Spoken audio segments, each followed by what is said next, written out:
Is this Lupin? It's Lupin the Third! Holy shit. He's back. This looks so much darker than the original.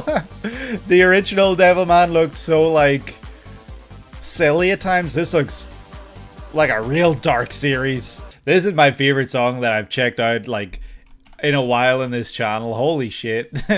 Oh my god, this is insane. Holy shit. What is happening here? Hi everyone, welcome back to the channel. Today we are going to be checking out more 2010s anime openings. So I don't know what we're going to be checking out here today, but it's going to be a fun one again as always. Please consider leaving a like, consider subscribing if you haven't already, and let me know what you'd like to see in future. Let me know what your favorite opening that we checked out today was, and let me know what your favorite 2010 anime opening in general is. That would be fun to check out. Without further ado, I think we should just really get straight into this. So why don't we just check out opening number 1? Let's go. Oh shit, we're coming in real dirty right off the bat. Megalo box.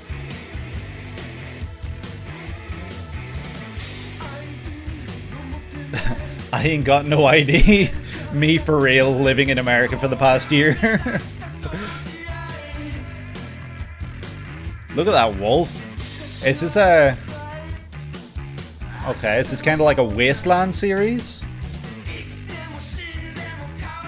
They all look like stray wolves, I guess. Final Destination.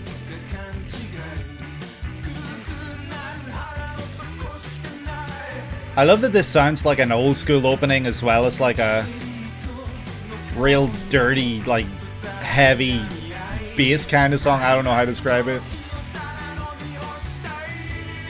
Wait, was that like... Is this about boxing? Is that like a boxing cloak kind of thing? What's with the wolves saying?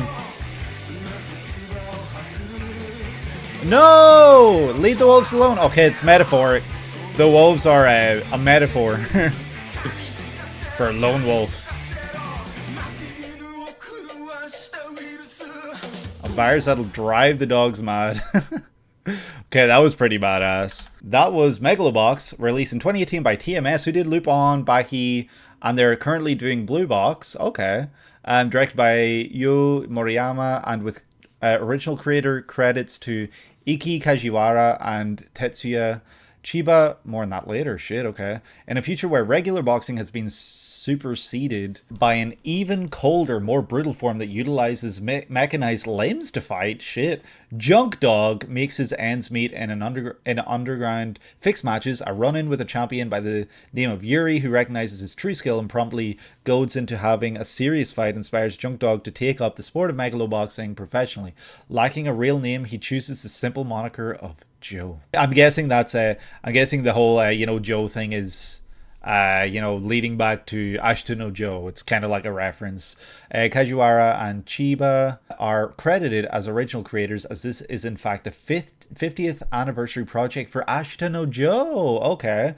The manga having started serialization in 1968. Right off the bat, I wasn't really sure what kind of to make of this series. I wasn't really getting a whole lot of answers with the visuals, I guess. The song was kick-ass. I really did love the song. It was very like I feel like I have heard something similar in terms of like that driving, thumping like beat, but I can't quite place it in my head. So if anyone has any ideas, let me know. The idea to use boxing in this really unique way and kind of take the story of Ashita no Joe, I guess, and put a twist, put a spin on it. That's very interesting. Obviously, I've never seen Ashita no Joe before, so I don't actually know what kind of twist, what kind of spin, and what is obviously referential to that previous series or not, because I haven't seen it. But I do love when series kind of do take a series that's already been a hit and kind of put their own spin on it. There's a movie called Real Steel. Yeah, funny enough, I was going to say, I feel like the way you've described this so far is kind of reminding me of Real Steel, but I know Real Steel is like robots opposed to like mechanized limbs. I do really think that the song itself was so kick-ass, so badass. I loved it so much, and it was very, very fitting for this kind of opening. I thought maybe it was going to be some sort of a Wasteland series, you know, kind of like picturing the visuals of what I saw when I checked out the opening for Fist of the North Star, that kind of like wastelandy look. You know, obviously Fist of the North Star area designs and character designs are inspired by Mad Max. So I kind of thought that that's what this series was going to be. So it really surprised me seeing this shot here, where, you know, I was like, wait, is that like a boxing robe?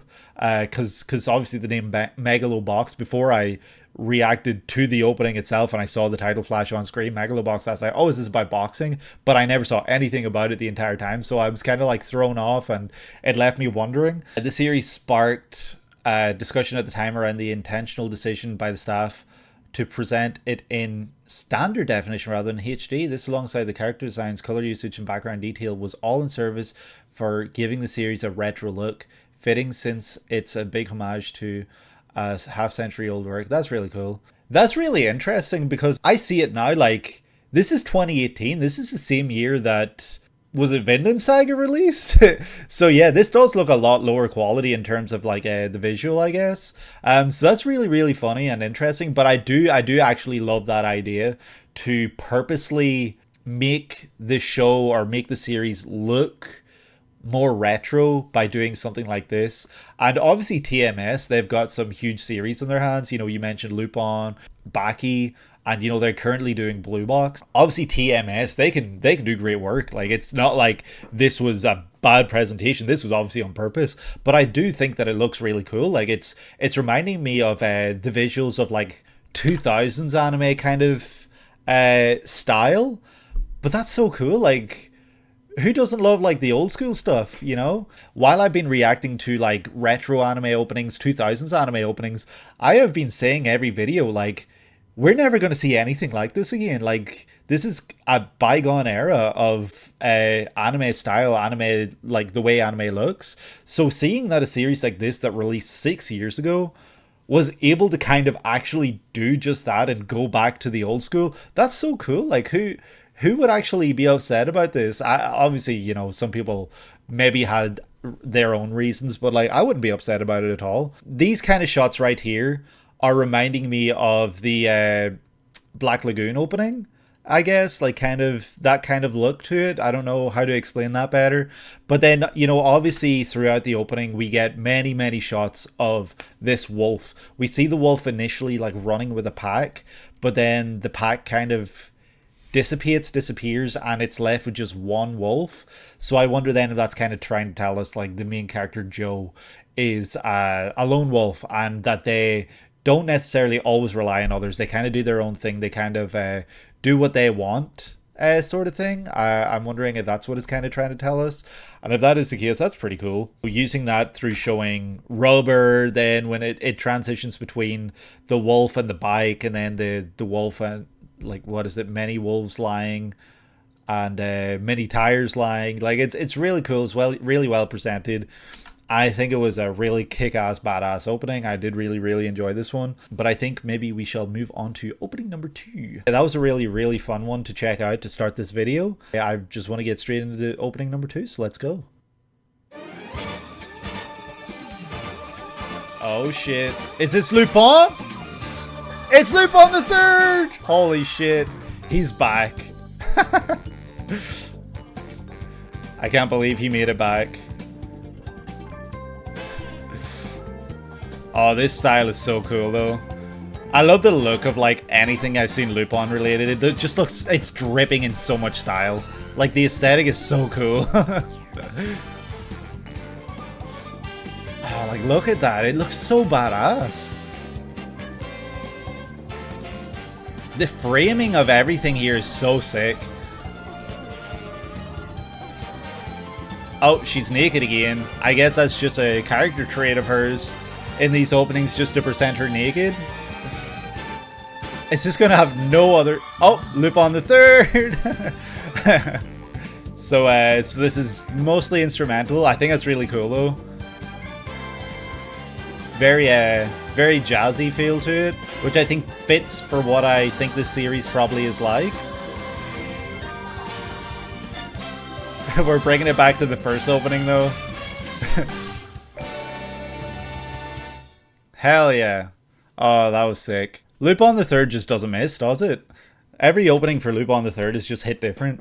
This Lupin Third Part 4, released in 2015 by Telecom Animation Film, subsidiary of TMS that has assisted on a good chunk of their projects and others, such as Ghibli with Mononoke, okay, and Warner Brothers on Batman Taz. Twitch assisted run a series, I don't know. TAS, what's TAS? The Arkham series? And inspired by the original manga by Monkey Punch. This is the first Lupin TV series. Oh, the animated series. So it's so true. Duh. This is the first Lupin TV series in 30 years, this time sporting a blue jacket. Yeah, that's why at the start I wasn't immediately like, is this Lupin? But after like a few seconds, I was like, yeah, I remember you mentioned that he wears different colored jackets in different eras and different kind of vibes, and the jackets kind of tell you the kind of feel and everything that the series is going to have. And set primarily in Italy to celebrate the series' popularity there.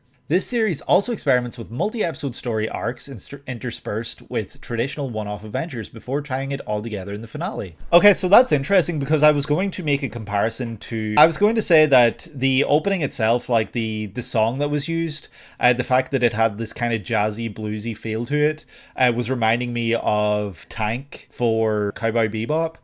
You know, that kind of mostly instrumental, well, yeah, mostly instrumental opening, but with, you know, some lyrics kind of peeking through and stuff.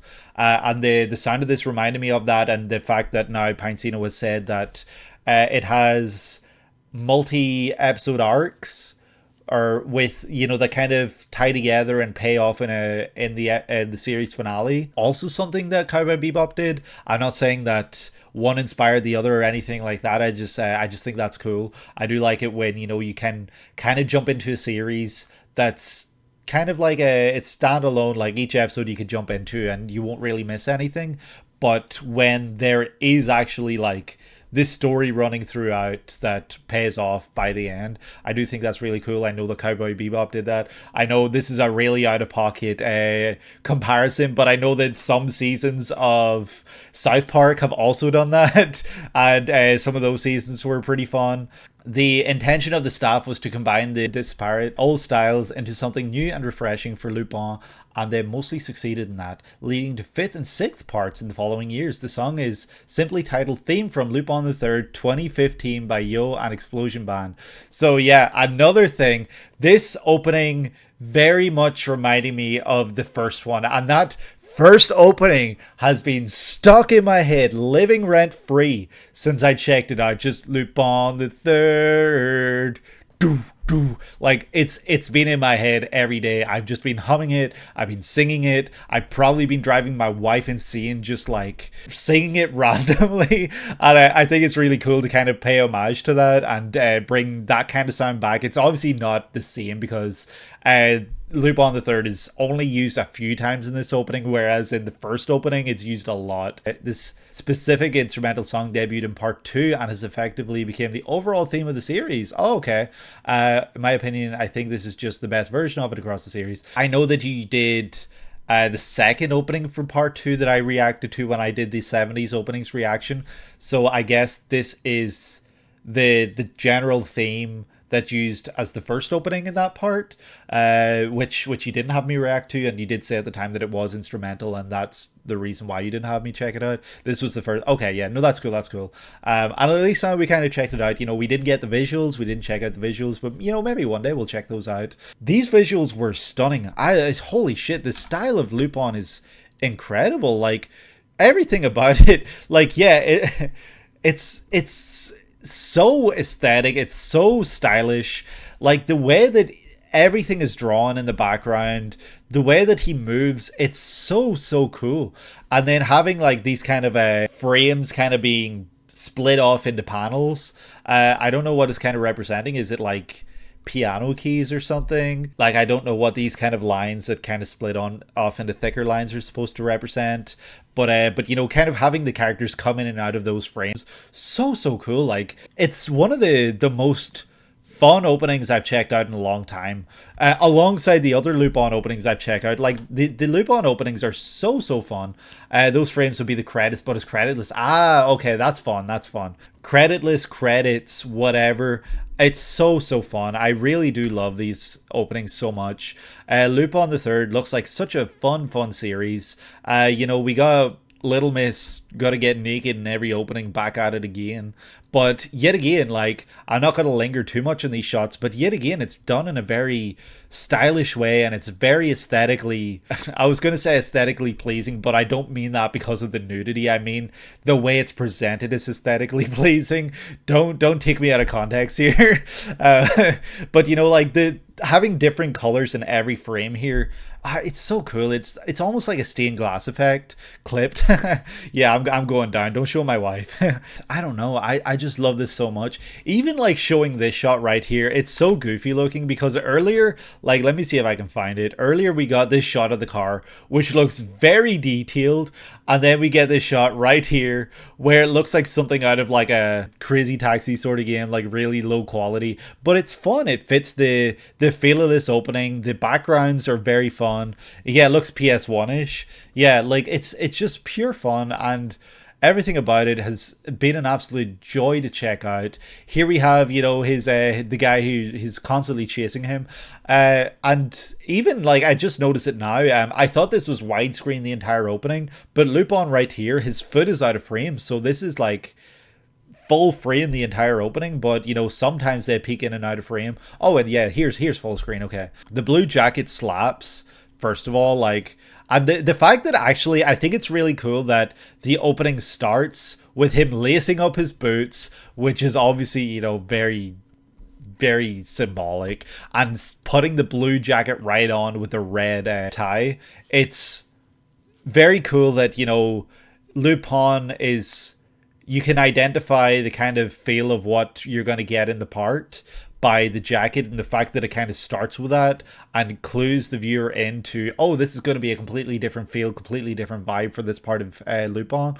I think that was a really clever idea, and I love that so much. The song, incredible, loved it so much. The visuals, so stunning. Yeah, this is going to be a hard one to beat for today for sure. Like, this is definitely a really great opening, and I did love it so much. So opening number 3, you're gonna have big boots to fill. It has "We Are So Back" energy. Absolutely, yeah, that's exactly how it felt for sure. It was like we thought we were out, but no, we're back. We are so back 30 years later, and we are back. What a way to bring the TV series back after 30 years. These character designs, they look so close to the original, but they also look modern, updated in the best way possible, because they still have their original design looks to them, and just, yeah, everything looks great. Part 3 was 1985, was all TV specials and movies between them. Okay, between then.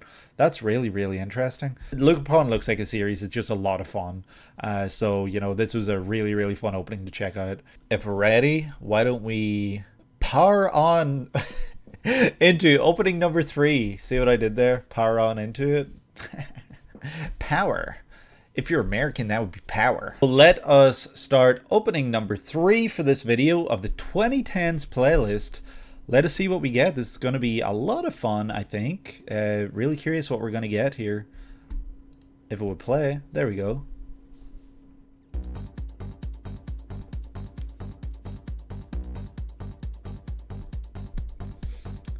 That's gotta be Devilman! Holy shit, who is it? Who is it? Who is it? It's Devilman Crybaby.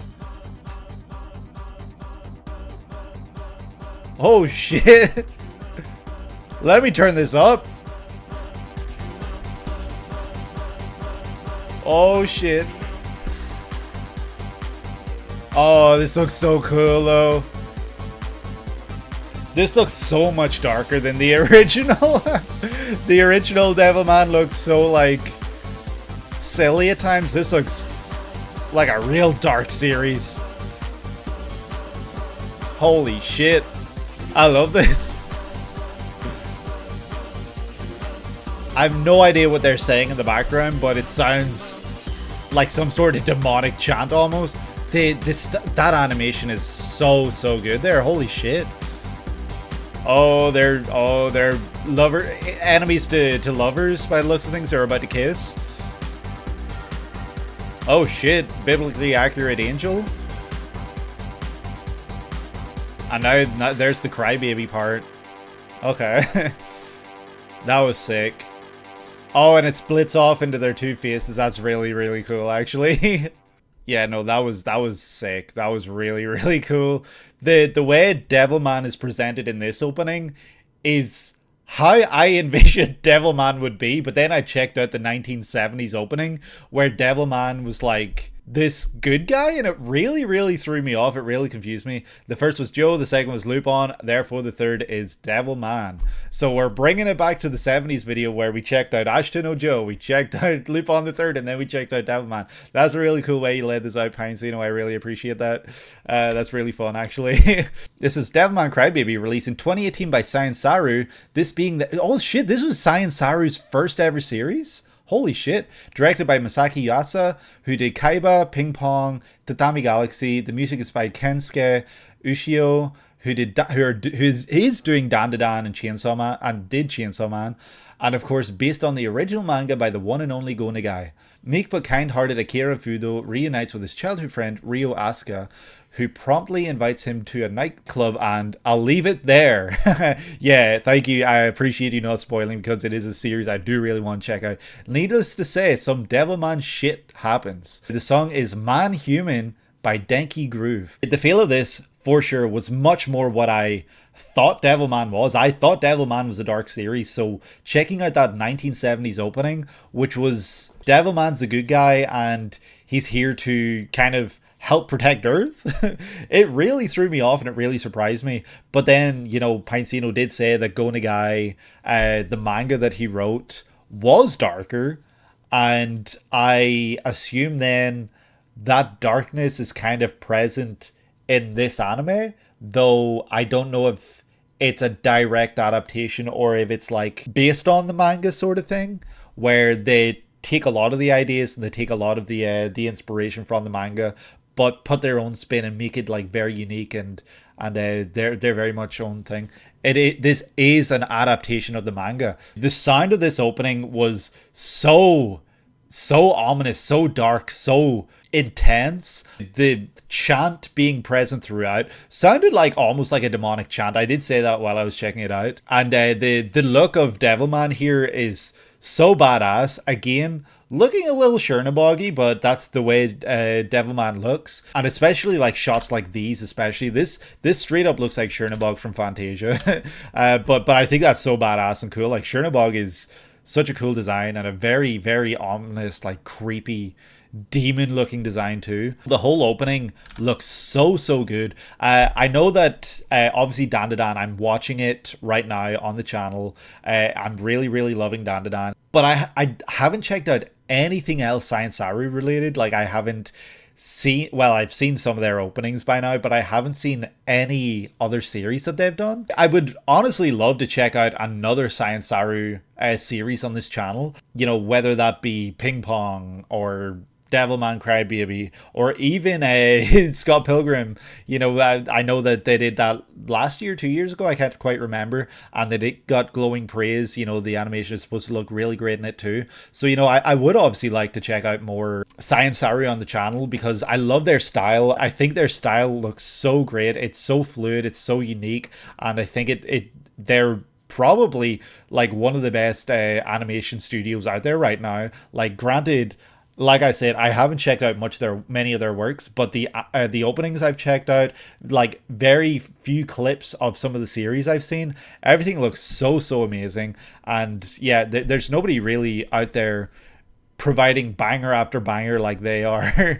The whole feel for this opening was so dark, so creepy. There's just so many moments in this opening where I'm kind of questioning whether this is dark the entire time or not, because like there's not really any moments in this where there's kind of any like levity or anything that kind of suggests that this is going to be anything other than dark, gritty horror and absolutely like disturbing. Probably, like, you know, we see the shots where it's showing characters shrouded in darkness. There's no light whatsoever in this opening. Every character has darkness. The Rorschach tests being used, obviously I don't know what that's supposed to be representing, but you know, it's probably a psychological series, so it's probably a series that delves into psychological topics. You know, it really messes with you know, psychology of characters and stuff. So maybe that's kind of what the Rorschach tests were representing within this opening. I don't really know what this kind of crystal-y diamond thing represents, but seeing Devilman flying up there against this pale moon looks so badass, so cool. Like, yeah, he's just got an absolutely stunning design, and I think it would be a really fun one to check out. I made the joke while I was watching this opening that these two are enemies to lovers, because, you know, we kind of see them grimacing and staring at each other really aggressively, and then they get like within this close to each other, almost like they're about to kiss. It's pretty funny actually, just how close they get before it cuts away. We see them again, like one of the characters starts crying after this like really angelic looking creature shows up with a glow coming through them, and then you know, I don't know if they are kind of this angelic creature or not, but it's really, really interesting that they're like really the only character that's presented in light. And then we see the Crybaby side of things, you know, the Devilman and then the Crybaby, and the tear splits off, it makes a splash, and we see the two characters on opposite ends of each other. And I think it looks so cool, so badass, and I really, really do love the way that this looks. It's so well put together. It's a great opening, both visually and the song itself. They really, really go hand in hand with each other here. And what I'm seeing is exactly what I'm hearing, and what I'm hearing is exactly what I'm seeing. And I think that the work here that was done in this opening is incredible. I love it so much, because even here, this looks like a Rorschach test again, like calling back to the middle of the opening. That's what this looks like again. And so to call back to that, but to have the characters, so cool, such a fun idea. And yeah, I love it so much. This was a really, really great opening, and I'm glad that we were able to kind of do like a callback to the first 70s video that I did, where the first three openings are the exact same, but from 2010's series of those openings. So that's really, really cool. I love that so much. Fuga Yamashiro, who's currently the director of Dandadan, was Yuasa's assistant for this series, so he definitely took what he learned during the production towards Dandadan. Yeah, I haven't seen Devilman Crybaby, but from what I saw in this opening, yeah, I can imagine that, because yeah, both series look incredible from what I've seen of them so far. And yeah, this has been a great first three. Holy shit, like that's a front heavy like list right there. We go like those first three openings we checked out have been really, really great. Let us just check out opening number 4. Like, there's no point waiting around, we might as well just get straight into it. This has been really, really fun video so far.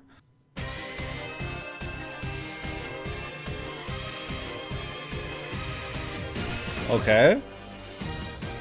Another. Open your eyes and bear the darkness within. Oh shit. That really creepy sound there. Like a puppet. Oh, look at the fabric torn on the fans, the blood on the fans. That was a lot of dead kids. Was it kids? Might not have been kids. It flashed so fast. Actual horror anime. Darkness in the cradle of your soul. Can you see me? That's a good question.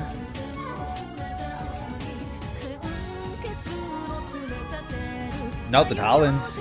Who is she? She's got that like Ken Kaneki eye patch on. Let's destroy each other. Eyeballs in the chandelier. Okay, the wing being lost. Mannequins. This is insane. This is a lot of imagery flashing. A second me? What? Which look. What was happening there? Someone being ragdolled? This is crazy. Which is the real one? Holy shit. Okay. Uh, this opening had so much, but at the same time, I was absolutely stumped throughout watching this because it was showing so much. This is another released in 2012 by PA Works, who did Ya Boy Kong Ming, Skip a Loafer? Shit, really? Directed by Tsutomu Mizushima, almost exclusively comedies, and based on the novel by Yukito Ayatsuji. That's crazy. Holy shit. They got a really interesting team to produce this anime. Koichi returns to his new transfer class after taking the first month of school off on sick leave. Drawn to the mysterious eye patch wearing Misaki, whom he had met previously in the hospital, Koichi finds that the rest of the class don't recognize Misaki's existence and refuse to elaborate to him on grim rumors about a former classmate. Ooh. Leading to research for the truth that unveils a wave of gruesome tragedy in the process.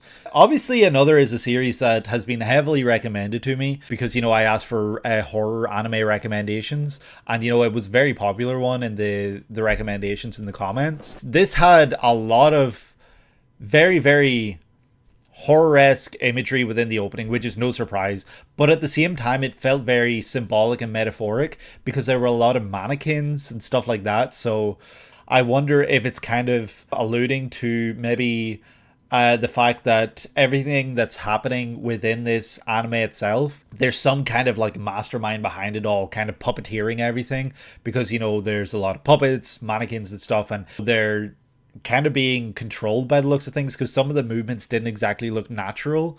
And then we see limbs and we see heads and we see everything kind of flying off. We see wings falling off, and the loss of a wing can represent the loss of freedom, the loss of even innocence or something like that, taking away the ability to be free and to do something themselves. So there's a lot of imagery within this opening, definitely, that kind of lends to this kind of idea that the machinations happening within aren't something that can be predicted or controlled, because there's something or someone that's kind of in control and manipulating things behind the scenes. That's kind of the vibe I got while watching this opening anyway. Whether that's true or not, I have no idea. The song is Nightmare Contagion by Ali Project. A lot of openings across the 2000s. Oh, okay. Don't think I've heard of any of the Ali Project openings though.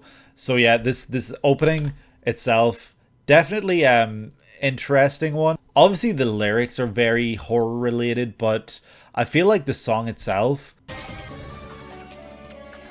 like, yeah, there's like some kind of motifs and stuff used that are associated with some sort of horror stuff. Like, I'm thinking that little like ditty of like do do do do do. It's making me think of Nightmare Before Christmas, where there's sort of like sounds like that, and it does have sort of horror sounds in it, but at the same time, the singer sounds like, yeah, I guess the singer does have this kind of creepy voice, especially like with the beat in the background. Obviously seeing this shot right here of looking through the fence with like looking through the chain fence. The chain fence has got tattered cloth, tattered fabric, ripped off on it. It's also got blood covered, like splattered all over it. And then, the school itself looks like it has red kind of spread throughout it, so that's probably blood as well. So it's kind of giving off the idea that on the other side of this fence, there's normality, it's perfectly fine, but you go past this fence into the school and some real nasty shit is going to happen. Okay, it was puppets, so I thought that it was like kids that it was showing dead and stuff, but I think it was flashing like dead puppets, dead mannequins and stuff like that.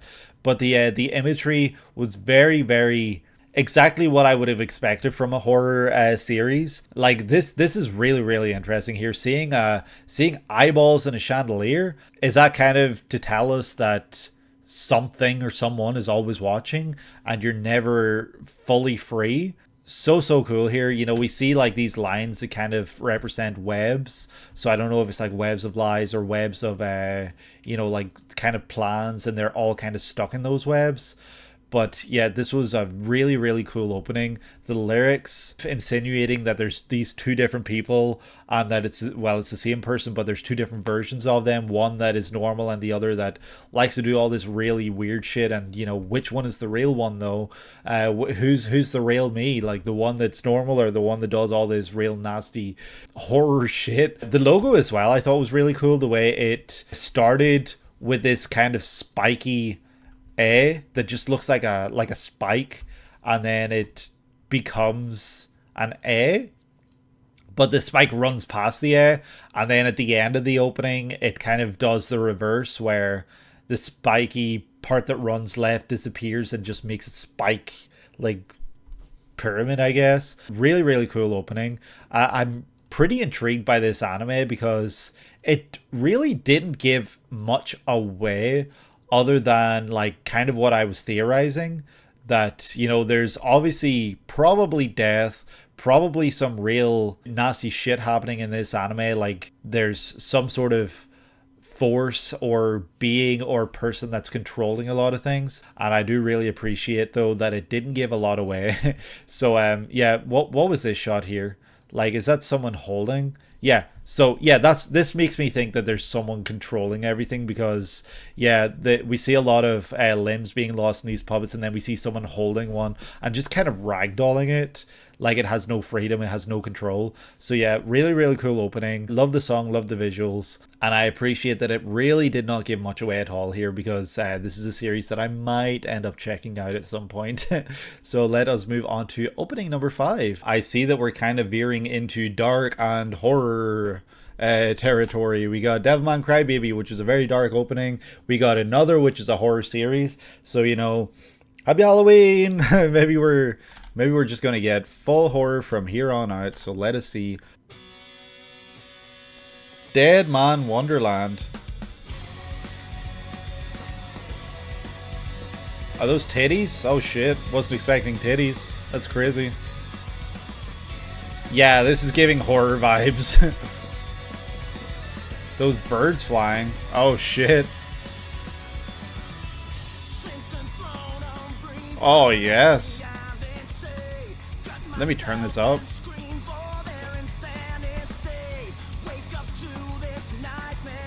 Is that a big scythe? Bird. Okay. Don't know. I don't know what to make of this opening so far. Okay, puppeteering. Okay. That couldn't have been more in your face. Oh shit, I will be your dead man?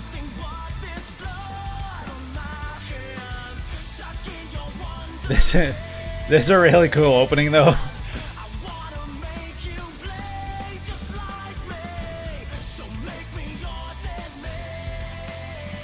Holy shit. This is really, really... I love this song so much. Holy shit.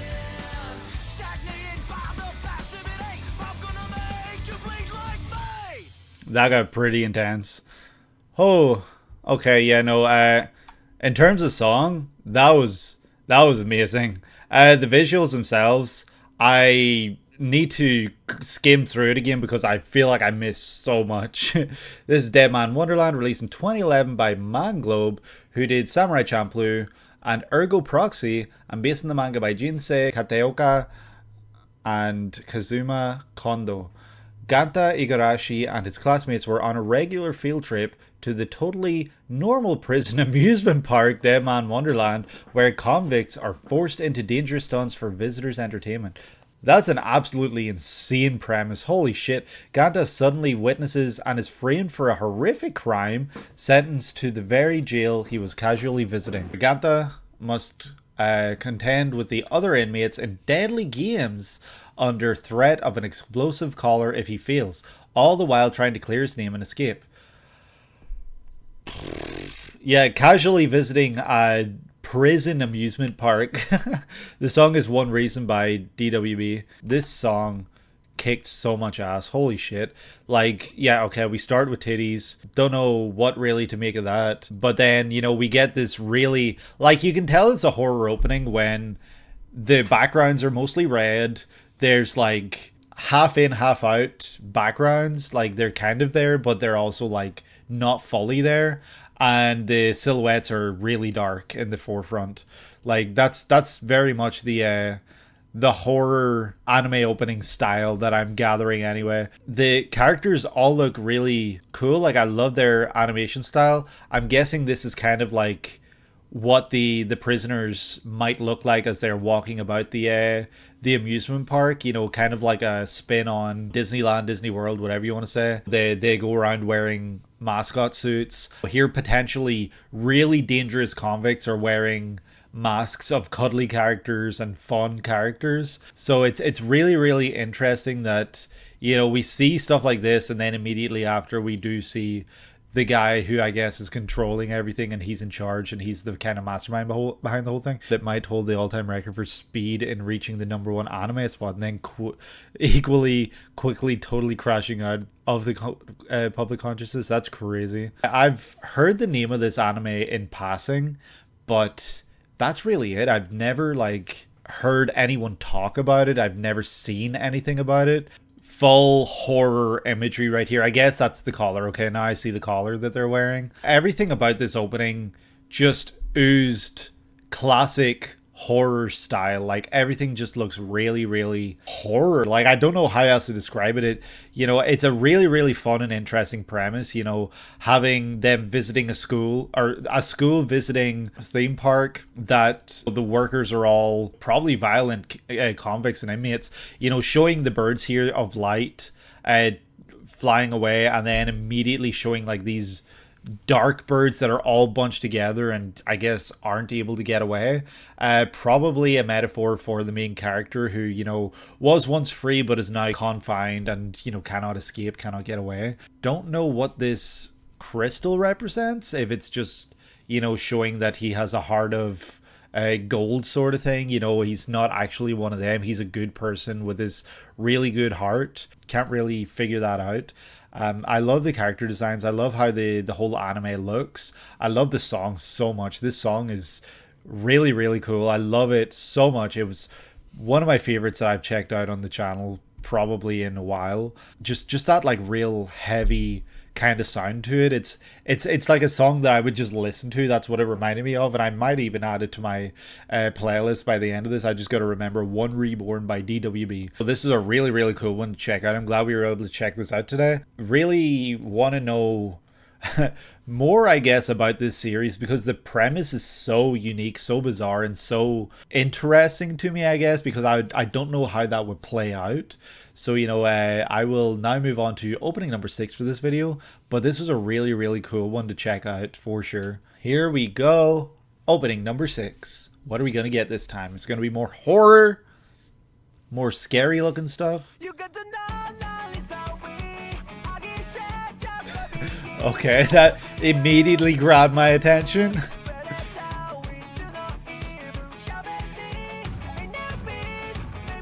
Okay. Really like the character designs. Oh, is this Parasyte? Okay. I think I recognize his character. Oh shit, okay. Hell yeah.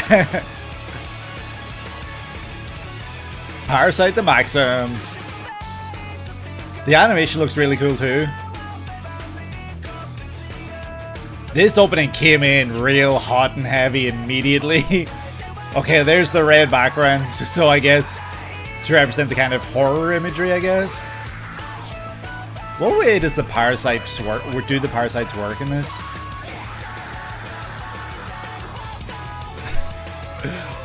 Oh, I love this song. Holy shit. The sounds in the background too are crazy. Okay. We're really lingering on that image. Must be important. Holy shit. Who is this? This sounds so cool.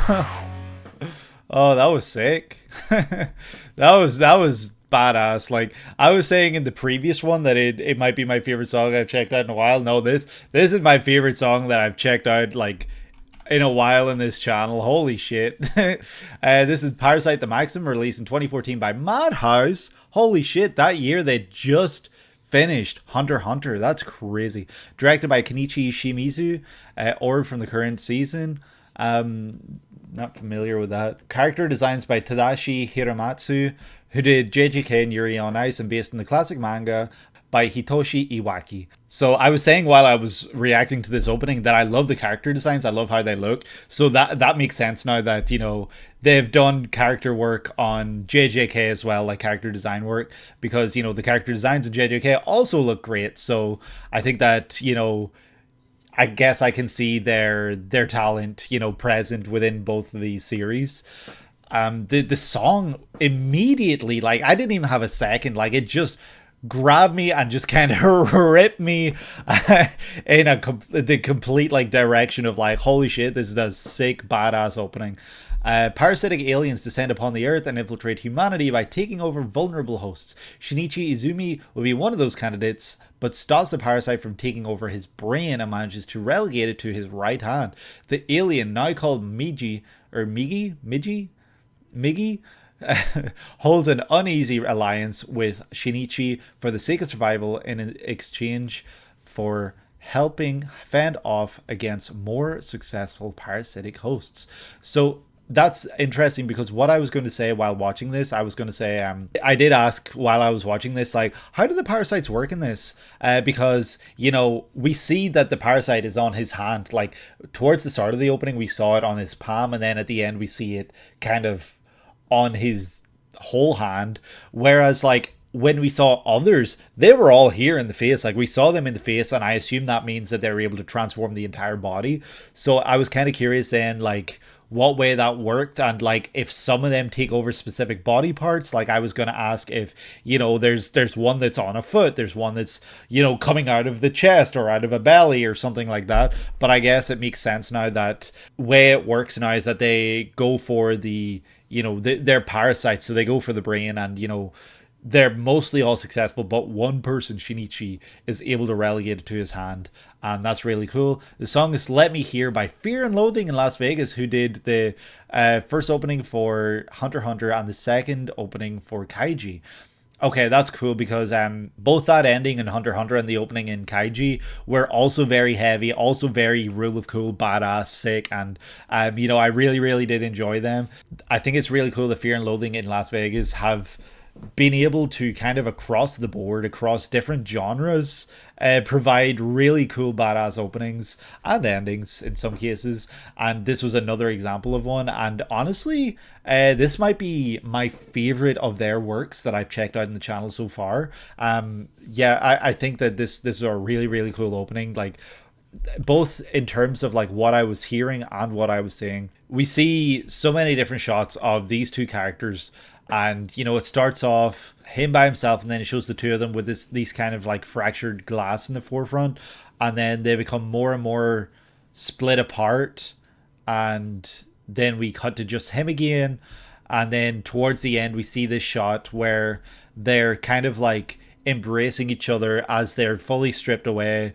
And, you know, I feel like this is more so metaphor, like symbolism, rather than just kind of trying to give us an image of two people nudie in an opening. I think it's kind of trying to tell us that they've stripped each other bare and laid out their emotions, feelings, and everything to one another, and they kind of have each other, and they might only have each other, and that's kind of what this is trying to show us. This anime won an Oscar. Holy shit! The opening for this anime was so cool. Like, I loved everything about this. I loved the imagery, I loved the use of color, I loved just how like fluid and cool the animation looked.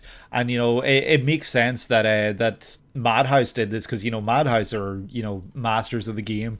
So seeing them do an anime opening like this was really, really cool. Loved everything about this. The song, the visuals, everything was incredible. And yeah, it has me like now wondering, like, do I need to check this anime out? Like, should I definitely like consider checking this one out, because this was so cool. I loved it so much. Everything about it, incredible. Might be one of my favorite openings, honestly, that I have actually checked out on the channel in general. Like, I know I've said that before, and there are some other really heavy contenders that I've, like, for the first time checked out on the channel, but this one has definitely climbed the ranks so fast. This is definitely going on the Spotify playlist, and what a great opening to check out today. Holy shit. I just have nothing but praise for this opening, but I think I'm ready to move on to the next opening, which would be opening number 7. Oh, it won Best Picture at the Oscar. Wait, what? Oh, Parasyte. Haha, funny joke. Are we ready to move on to opening number 7, which will be... Holy shit, jump scare. Oh my god, that's so loud. Holy shit, jump scare.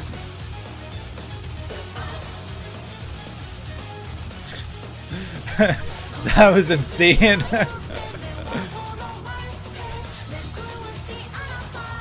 I have no idea what I'm looking at here.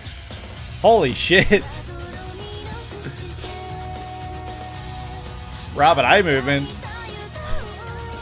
Red backgrounds again, because horror.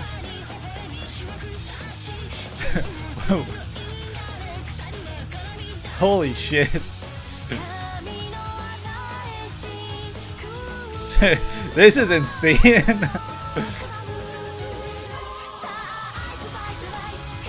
I need to turn this down just a little. Cheap death. Sees a confident miracle in the game of death. Oh, who's she? Oh, I love her hair. It reminds me of Misato. Survival game. Oh, what was the dog doing there? I hope the dog's okay. Spiral. Uzumaki. Oh my god, this is insane. Holy shit. What is happening here? Oh, what is happening? Holy shit. Oh my god. I feel like I was taken on the craziest ride I've ever been on, because I'm just sitting there, real chill, out of the previous opening and really loving it, and then just kind of like settling back into my chair just to be like smacked in the face by that opening. Holy shit. This is Future Diary, Mirai Nikki. Is that how to pronounce that? Or am I saying that wrong? Released in 2011 by Asred. Legit never heard of them until now. Based on the manga by Sake Isuno, Yukiteru Amano spends his time chronicling daily life on his cell phone, his only friends being what he assumes to be imaginary. One day he realizes that his digital diary is now forecasting events in the near future and encounters a girl with a similar diary, Yuno Gasai. The two are contacted by Yukiteru's imaginary friend, revealed as God himself, Deus Ex Machina. God machines, right? Who informs they are now locked in a 12-person battle royale to decide who will succeed him as the new almighty. Yuno Gasai has one of the most iconic frames in all of anime. Shit. Yukiteru and Yuno choose to team up with their future diaries to survive this ordeal, though Yukiteru quickly realizes there's something a bit off about Yuno. A bit off. The song is Fantasy Mesology by Yousei Teikoku. What I'm hearing is Bruce Almighty, but make it horror and anime. I don't know. You don't actually remember it, but you had a fun time with it back when you watched it. Yeah, so this looked pretty crazy. Immediately grabs your attention. Like, it's really loud, it's really in your face, and it's really fast paced. It just grabs you and it really runs with you the entire way through. It does not slow down, it does not stop whatsoever, and it's really, really cool. It's really fun. I love like shit like this as well, where, you know, we see an overlay of an ocean with the sand, but the sand almost looks like the color of skin. Like, that looks really, really cool, actually. I do really, really love that. And then, you know, obviously the hair falling down over it. Yeah, that was really, really cool imagery just then. I don't know kind of what it represents. Bonkers. This opening is bonkers. Do items phase in and out of existence? Do they have specialized weapons? Like, so many questions. I guess this is one of the characters that they run into of the 12 that can potentially succeed God. Future Diary is the show that ruined slash traumatized a generation. You mean that with great affection? Opening is an all-time banger too. Yeah, this is a certified banger for sure. I guess I could see how this traumatized a generation of people, because so much of the imagery here definitely leads into the whole yeah, people are not getting out of this. This is a game of the death. Game of death, as this suggests. And I love like the character designs so much. They all look really cool. Are those dartboards actually? I think those are dartboards. But why is there a little dog in it? I hope the dog's okay. I hope nothing happens to the dog. 2011 was the top tier anime year. Steins Gate, Madoka Magica, Future Diary, Hunter x Hunter, etc. Yeah, holy shit. 2011 really didn't slow down whatsoever. Of the anime that you've listed there, the only one I've actually seen is Hunter x Hunter. I don't know if that's the only 2011 anime I have seen, but yeah, 2011 sounds like a stacked year. Holy shit. The use of red across every frame in this opening. So the frame of the gun is like the only frame in the whole opening where there's no red whatsoever. So, you know, obviously there's a lot of blood, there's a lot of killing, there's a lot of death, there's a lot of grim shit happening, and there's a lot of probably questionable moments. You know, there's probably moments where characters are forced into these situations where they're having to do things that they wouldn't do otherwise.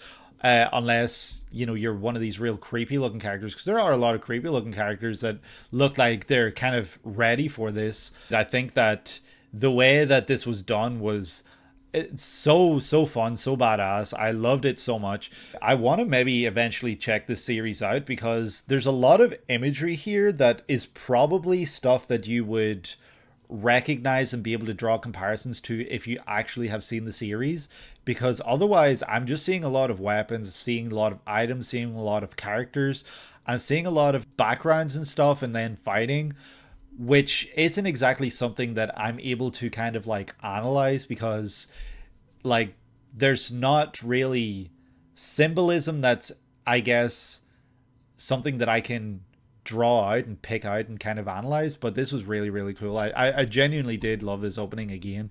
This has been a really great list. The 2010s have always provided. Holy shit. So this is going to be opening number 8, and Pincino's interested in it, so I guess it could only mean one thing. It's going to be a very interesting one. So we'll see what we get in 3, 2, 1. Oh, it's Berserk! Holy shit, that was Puck!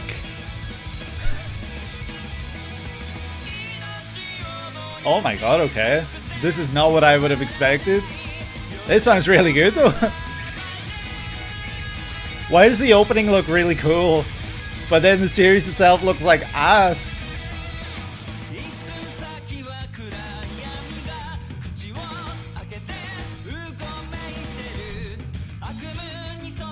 This is a really good sounding opening, actually. And the way that they're doing some of these iconic scenes, like showing them, it actually doesn't look bad. Looks pretty cool. Granted, it's a lot of like moving frames. Oh shit. Griffith! Piece of shit.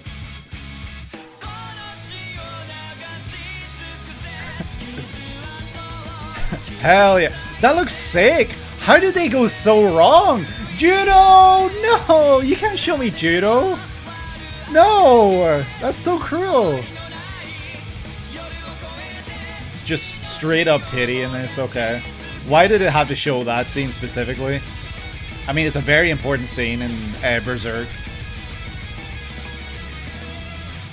No, don't show Guts and Griffith like that.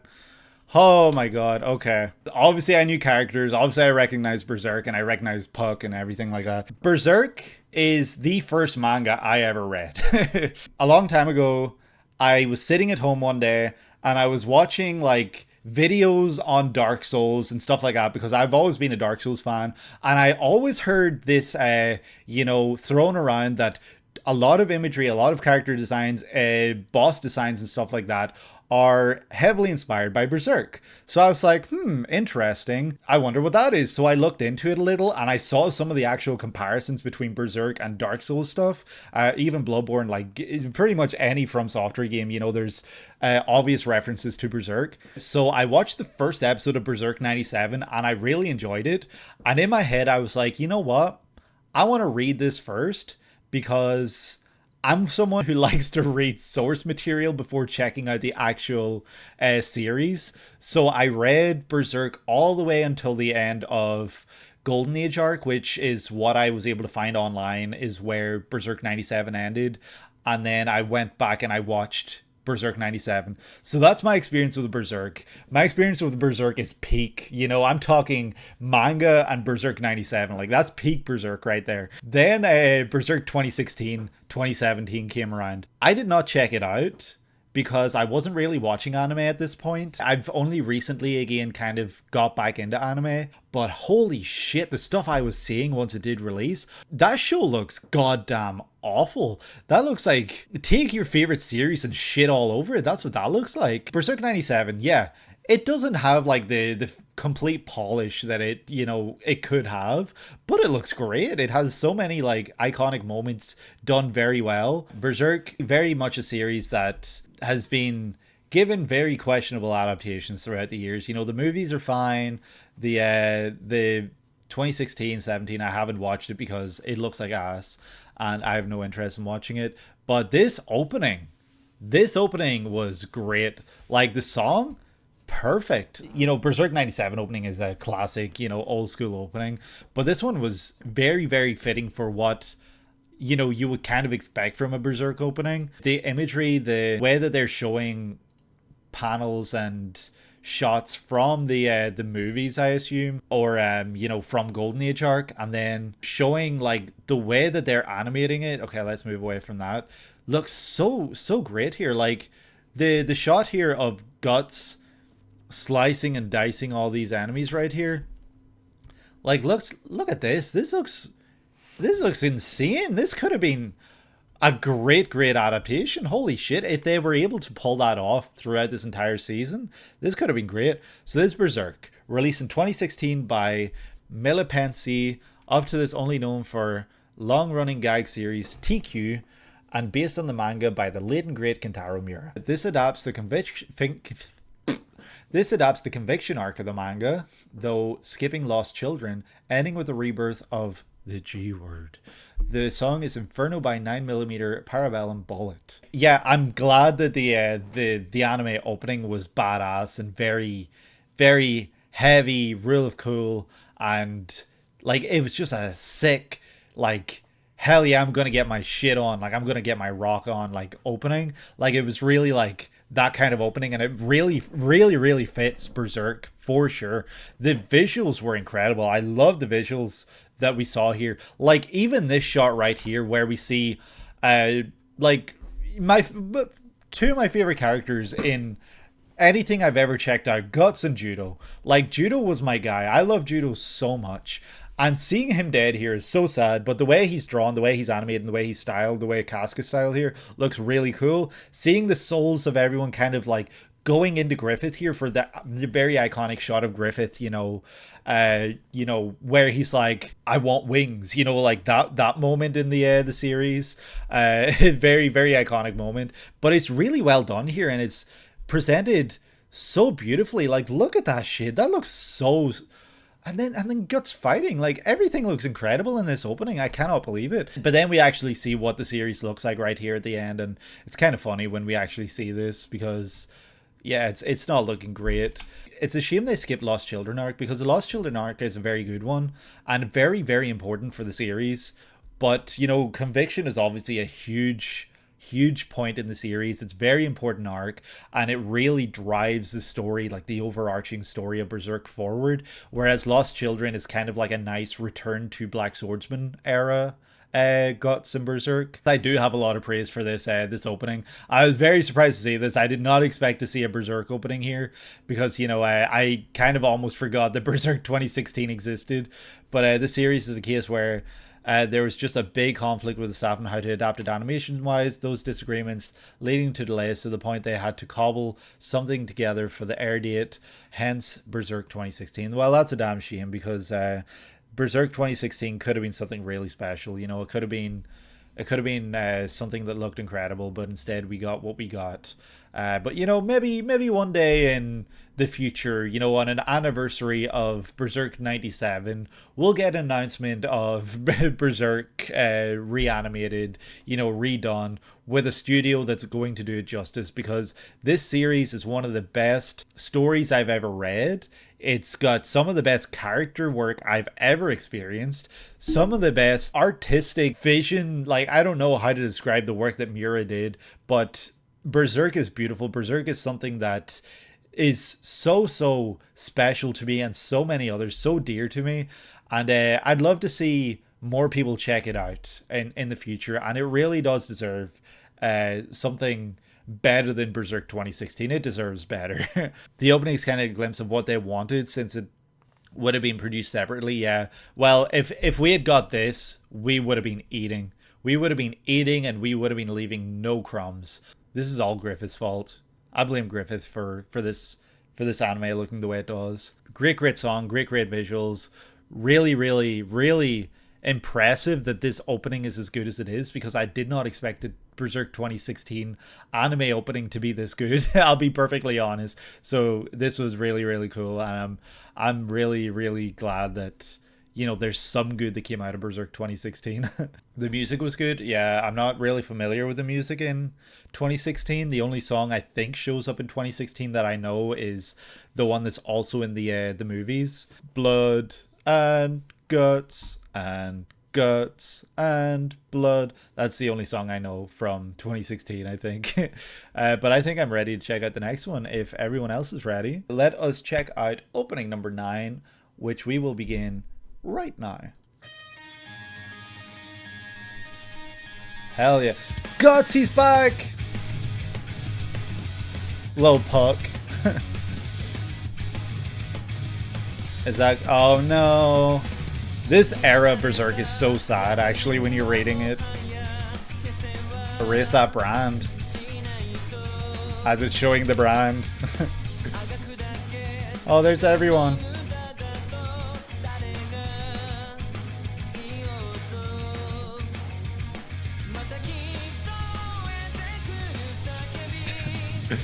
Seeing the group together for the first time is kind of cool, actually. Oh, it's the goblins. There's Serpico. Shirke. Yeah,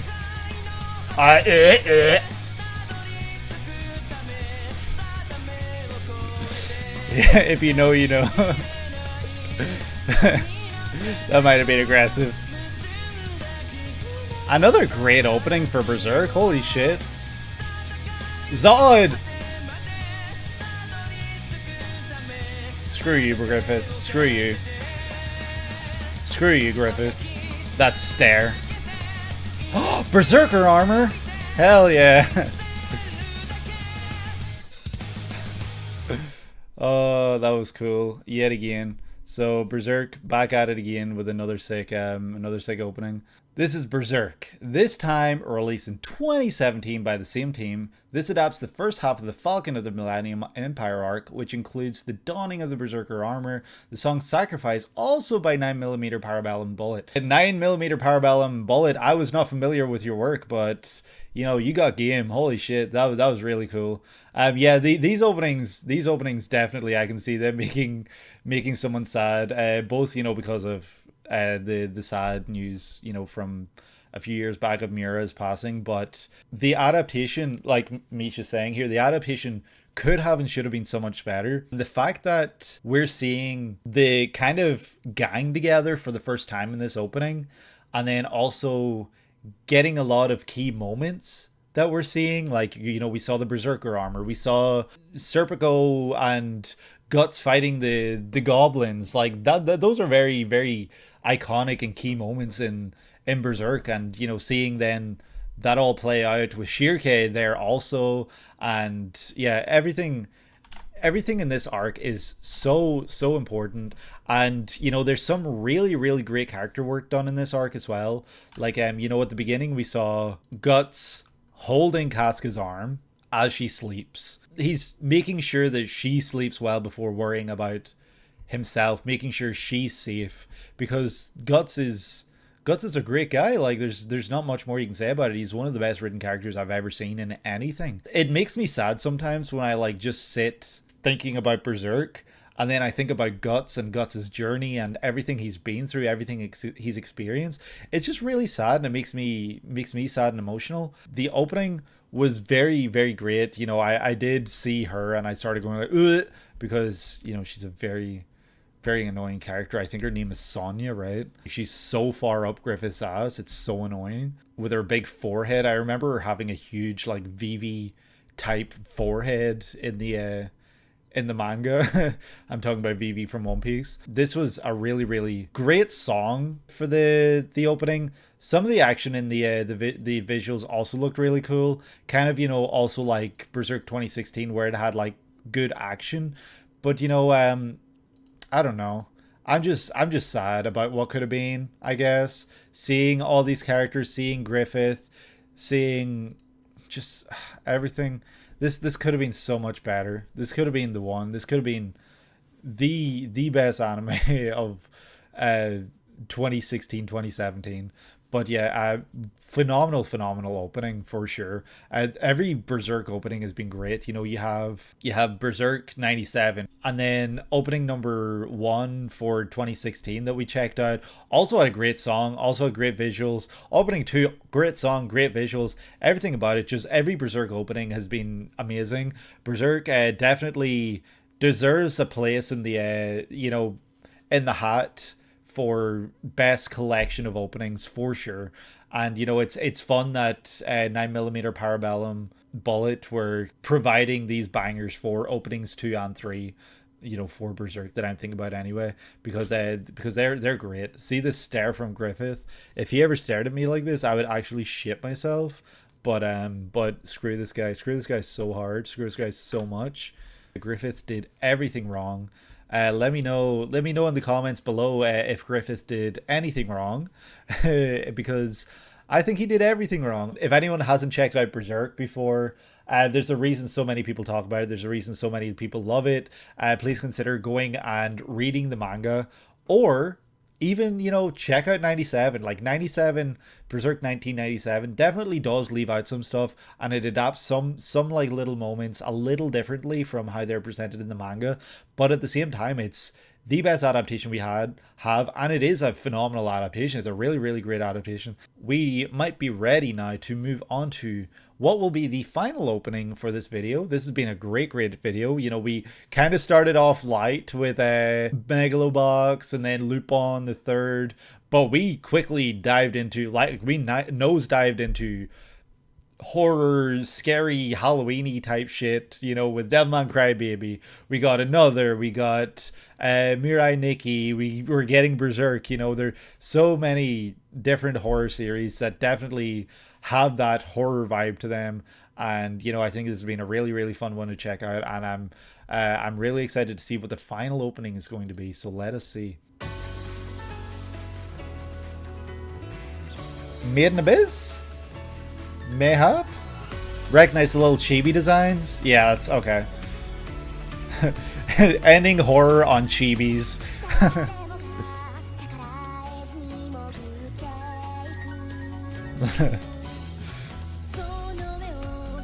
This always like remind me of like Spelunker or something. I don't know, because they like dungeon delving.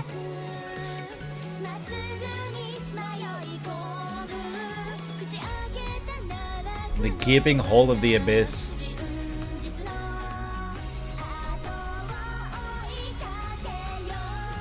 Oh shit. Oh god, I hope she's okay. Did she hurt herself?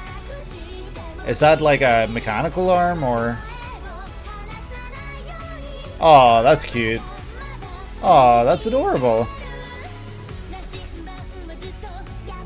Compass needle never moves.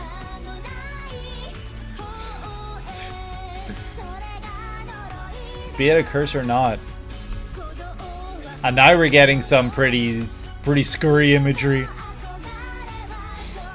In like flashes.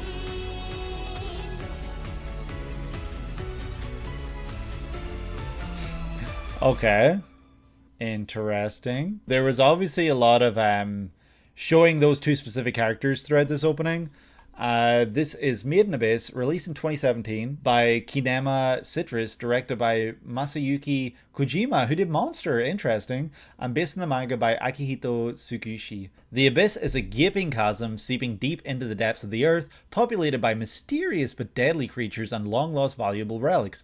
Divers risk their lives plunging themselves into the abyss to recover its treasures for the surface.